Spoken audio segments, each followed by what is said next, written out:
Hello बच्चों, let's read the question. The question says agriculture and allied sectors are related to gas sector of the economy. Agriculture इससे related जो sector हैं वो economy के किस sector से relate करते हैं, तो उसके बारे में हमें बताना है. हमारे पास ऑप्शन ए है प्राइमरी सेक्टर, बी है सेकेंडरी सेक्टर, सी है टर्शियरी सेक्टर, डी है all of these. So let's read about the answer. Answer says there are 3 sectors of economy. किसी भी इकोनॉमी के 3 सेक्टर होते हैं, उसमें primary sector, secondary sector and tertiary sector आता है. तो अब हम पढ़ते हैं कि एग्रीकल्चर कौन से सेक्टर से रिलेट करता है. तो प्राइमरी सेक्टर की अगर हम बात करें तो in this sector goods are produced by exploiting the natural resources. It is known as primary sector as it forms a base for all other products that we make. देखिए हमारे पास जो है गुड्स जो भी हम प्रोड्यूस करते हैं natural resources को एक्सप्लॉइट करके, वो प्राइमरी सोर्सेज में आता है, प्राइमरी सेक्टर में आता है.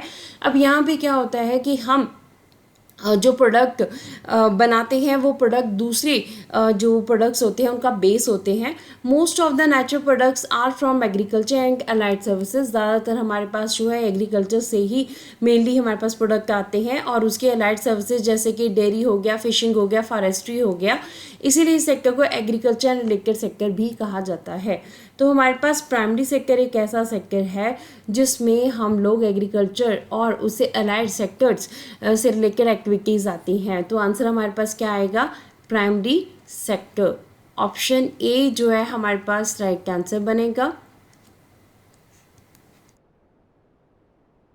Other options are incorrect. So this is the answer of the question. Hope so you understood the question as well as the answer. Thank you.